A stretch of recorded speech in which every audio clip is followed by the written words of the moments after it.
Welcome all PCU members.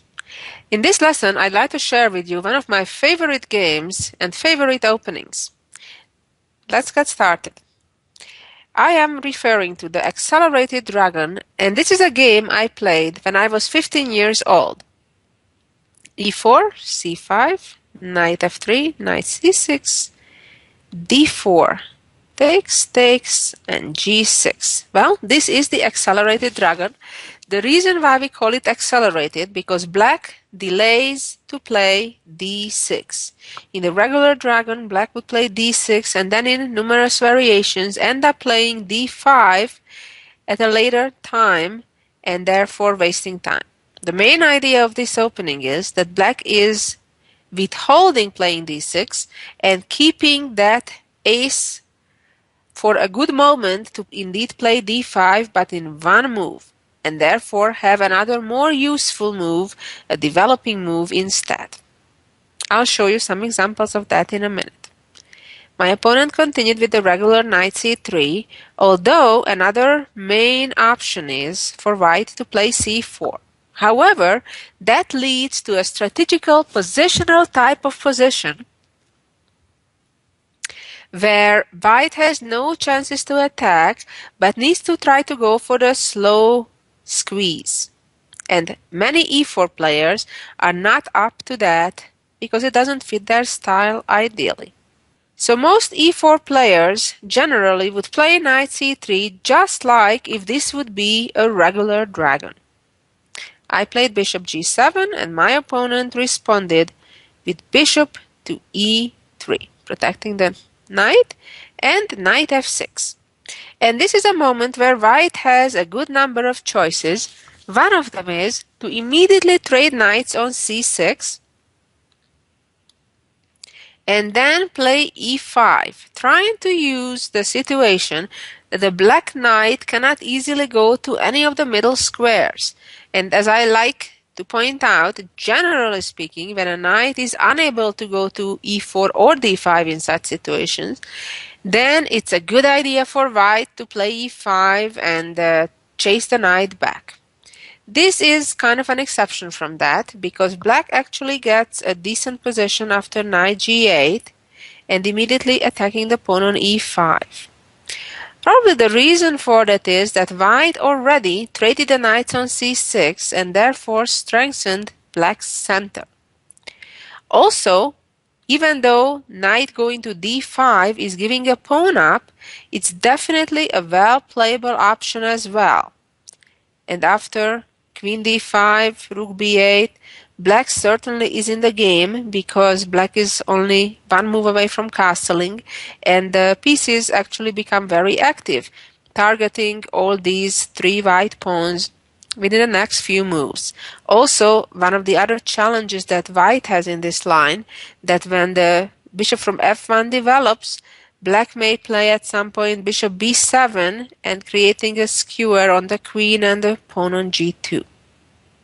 I'm kind of surprised at how rarely white actually goes for this line, while it certainly gives no advantage for white, but it certainly looks like a very logical attempt to me.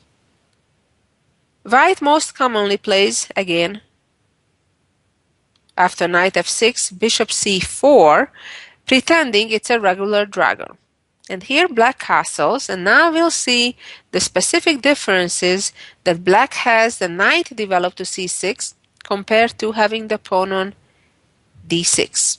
For example, if white plays the natural f3 move, trying to prevent the black knight from getting to g4 and giving a backup for the pawn on e4, that would be a mistake because black immediately would get a very nice position after playing queen b6. Even Bobby Fischer tricked some of his opponents back in the 50s with this trick.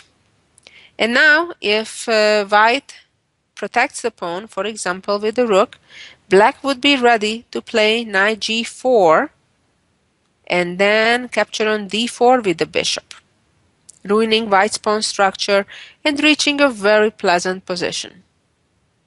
Another alternative is to capture the pawn on e4 instead. So white castles is another option. Now with this move, white already gave up on castling on opposite sides and starting a pawn storm on the king's side, so typical in the dragon. And moreover, it gives black various opportunities. For example, one is to immediately capture on e4, and when knight captures back, play immediately d5, forking. Of course, this only wins the piece back, so black doesn't win material, but exchanges and activates his position real quick. I had actually two different games that continued the same way, with white capturing and then retreating the bishop to protect the knight, pawn captures, bishop captures, and now I played in both of those games bishop a6, attacking the white rook.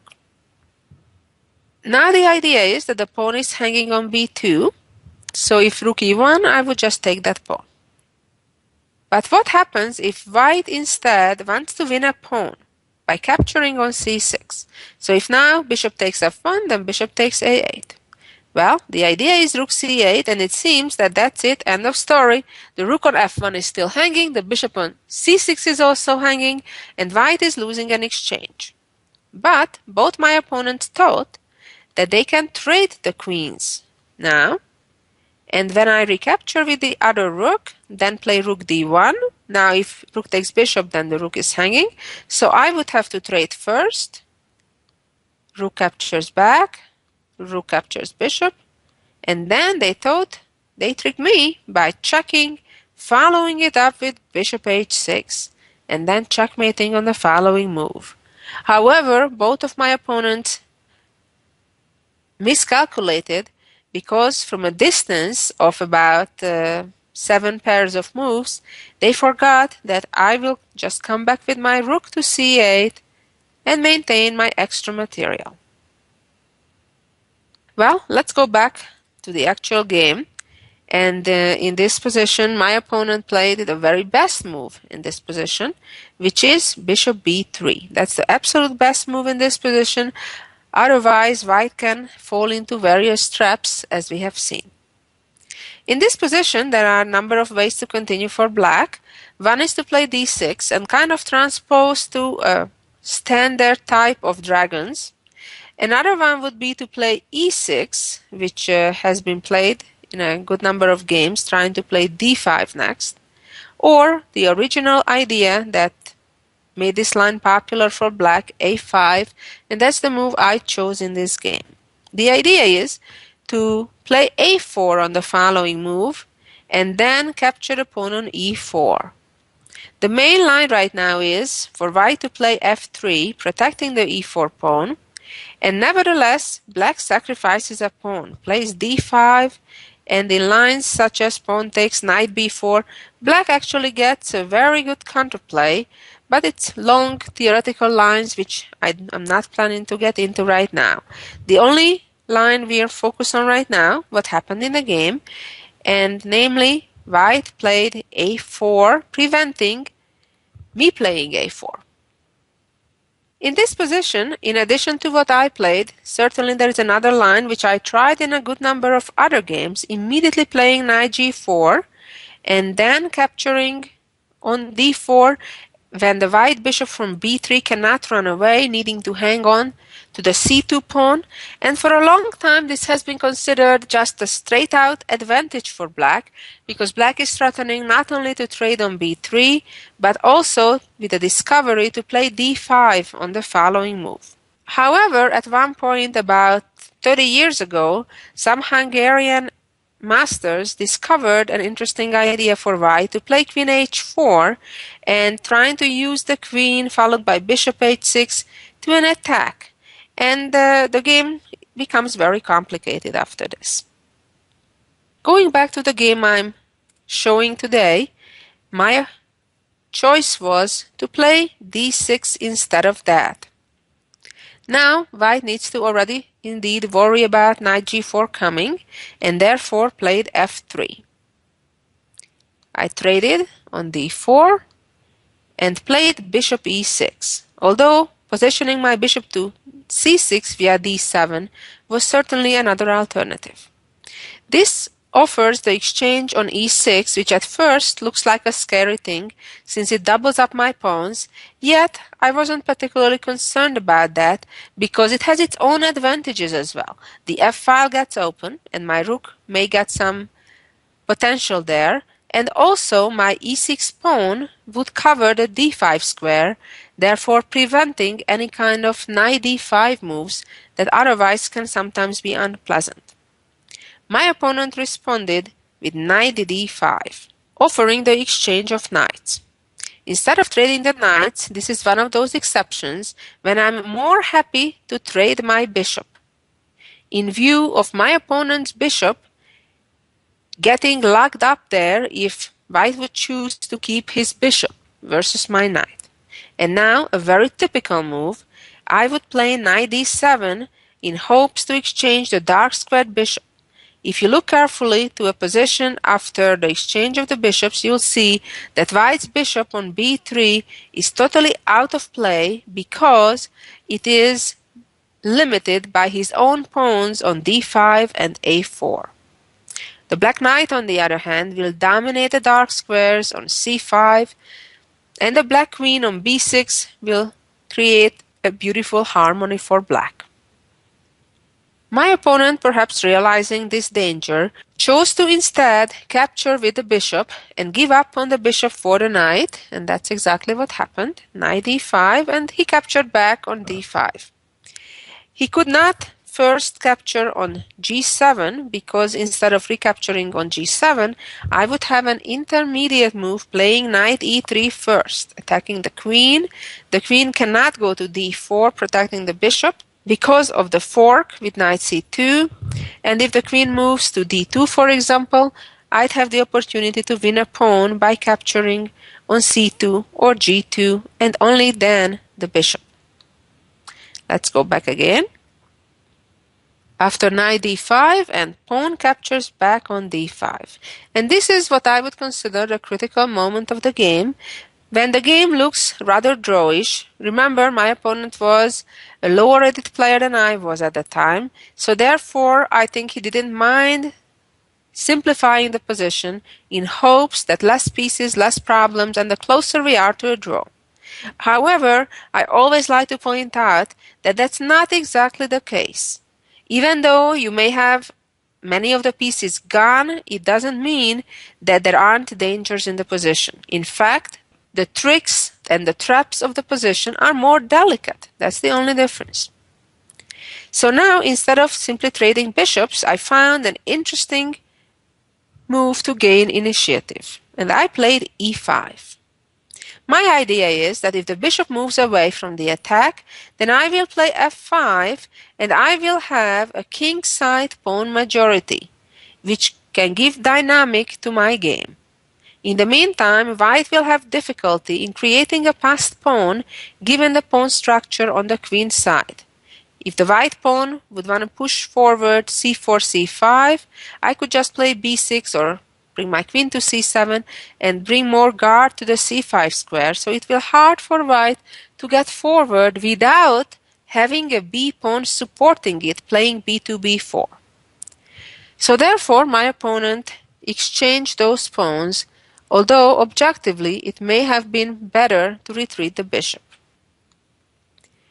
Pawn did en passant, and now not the natural recapturing on e6 or trading bishops, but the unexpected intermediate move with queen h4. Now this creates a fork immediately on the white bishop and king, although white of course can and has to retreat the bishop and block the check at the same time. So you may wonder, why did I give this check altogether?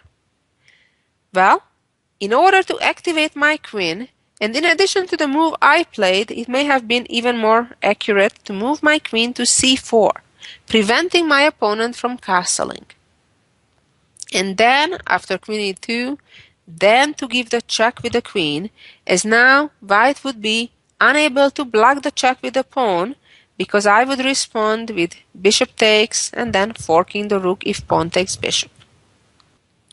Instead, in the game, I played queen b4 check.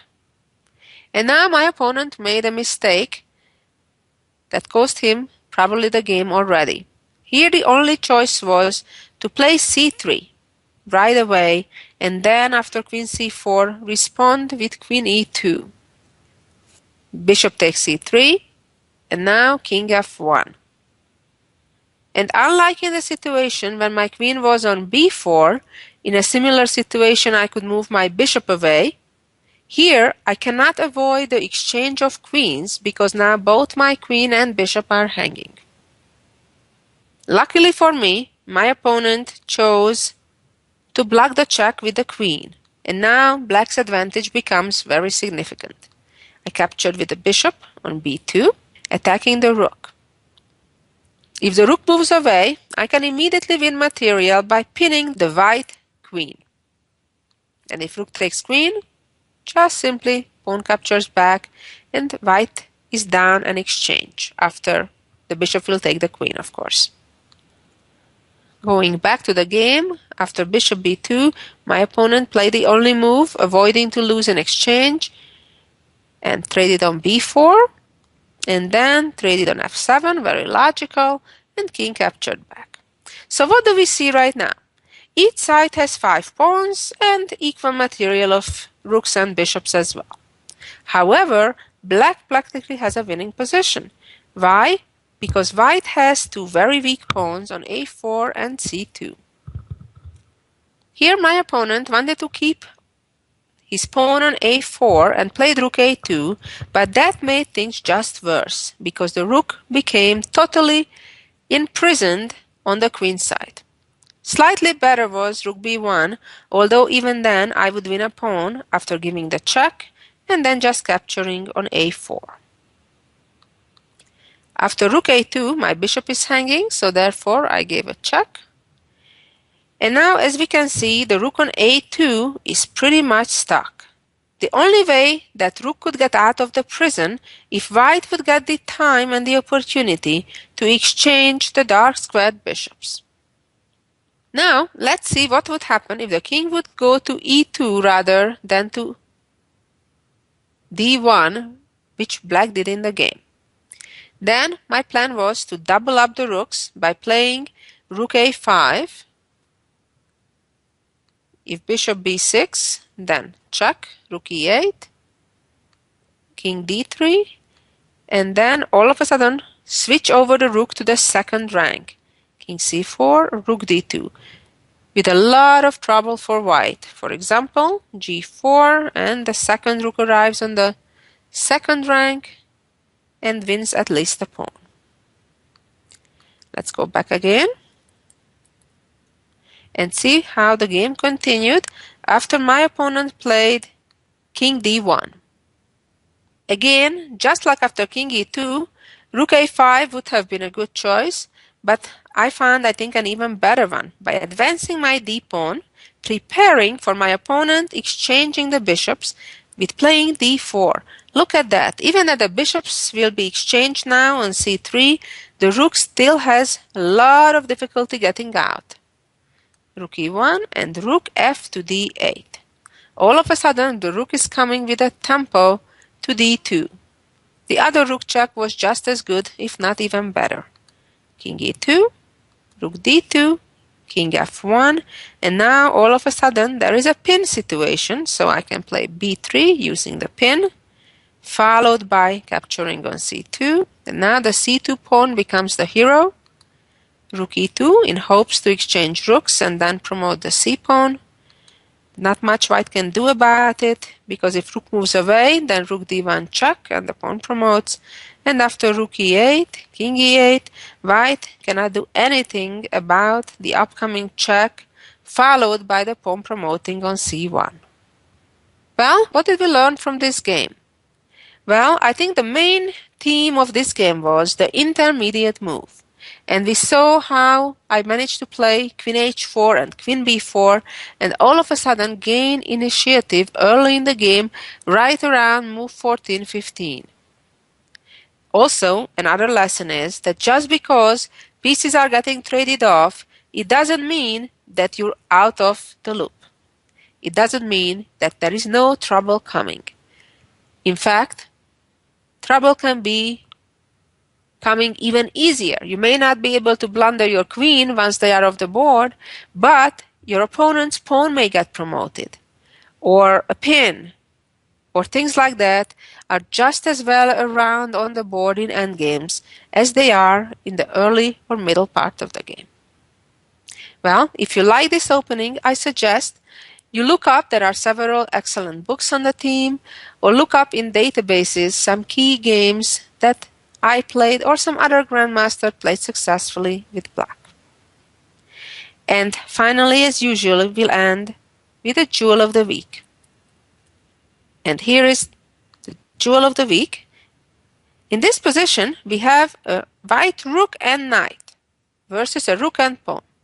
Generally speaking, rook and knight versus rook is a relatively easy draw from the defensive perspective. So having an extra pawn could make life only simpler, wouldn't it? Well, generally yes. However, there are exceptions, and this is one of those. I suggest you take a few minutes and try to figure out the correct answer on your own before you listen further to my answer to the puzzle. White to move and win. How? That's the question. Well, obviously, white can only win this game either by first winning the rook or checkmating without even winning the rook. So how can that happen? Well, here is the answer to it. White will play gaining a tempo, attacking the rook, attack on a7. When the rook moves away, put the knight on c3. So what do we see now? All of a sudden, the white rook is threatening to checkmate with rook b1, with black pretty much unable to cover that square, except if the rook comes to b6. But then the problem is that white will give a check, forcing the black king into a forking position, and voila, black can kiss goodbye to the rook. What a brilliant solution. If we look back after knight b5 followed by knight c3, if black tries to give some checks on the 6th rank, that can only delay things but not change it. Because the checks will run out, the white king will be able to successfully hide behind his own knight. And at this point, black cannot avoid even the checkmate, even by losing the rook. Well, thank you for listening. I hope you enjoyed this beautiful puzzle by Procus, as well as my game that I played back in 1984. Thank you for listening again, and be back next week for some more chess advice. Bye-bye.